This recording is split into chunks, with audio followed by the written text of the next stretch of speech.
J'ai eu du mal ces 2 des 3 dernières années là. J'ai eu du mal à perdre autant, en fait, parce que tout au long de ma carrière, j'ai toujours atteint mes objectifs et j'ai toujours eu des résultats et j'ai jamais autant perdu, en fait.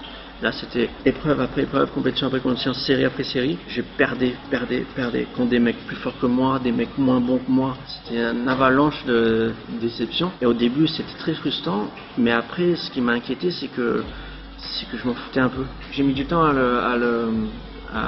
à comprendre ça, mais c'était un peu un passage obligatoire. J'ai commencé depuis tellement jeune, j'ai enchaîné tellement de tours entre les Pro Juniors, les WQS et ensuite WCT, je me suis qualifié à l'âge de 17 ans. J'étais comme une machine quoi, et là ça fait on va dire il y a quelques années, la machine s'est fatiguée. Les gens de l'extérieur, ils voient le métier de surfeur comme la rigolade quoi. C'est super, c'est une vie de rêve, c'est sûr, j'en suis conscient. C'est un sport magnifique, pour moi un des sports les plus beaux au monde. J'ai une chance énorme de pouvoir faire ce que je fais, mais aussi il y a tous les côtés qui sont durs.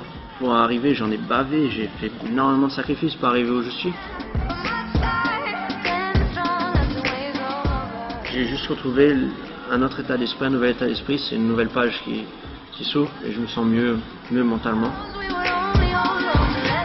On va dire, après ma suspension l'année dernière, quand j'ai loupé donc Tahiti, quelques épreuves qualificatives aussi, et j'ai reçu un sacré coup et c'était dur à avaler de ne pas pouvoir surfer Chopo, une de mes vagues préférées. En plus l'année dernière ils ont eu un swell de malade. En fait je me suis un peu dit bon, j'ai fait des erreurs, mais aussi on me fait pas de cadeaux. Et moi j'ai voulu prouver le contraire, j'ai voulu revenir en fin d'année contre toute attente.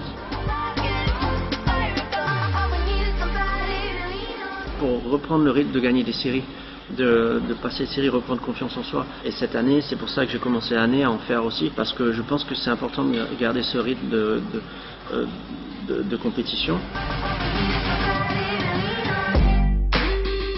Après ces 4 premières étapes, plus quelques étapes qualificatives de WQS, ça reste un début d'année assez satisfaisant pour moi.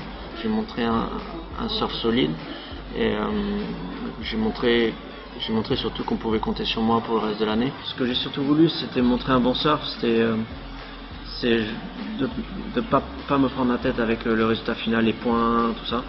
C'est d'entrer à l'eau avec un nouvel état d'esprit, de m'amuser et de montrer que mon surf a progressé. Ça fait 1 an et demi que je bosse sur ce retour, sur cette année, sur 2015. Donc je suis assez content, mais je peux encore mieux faire.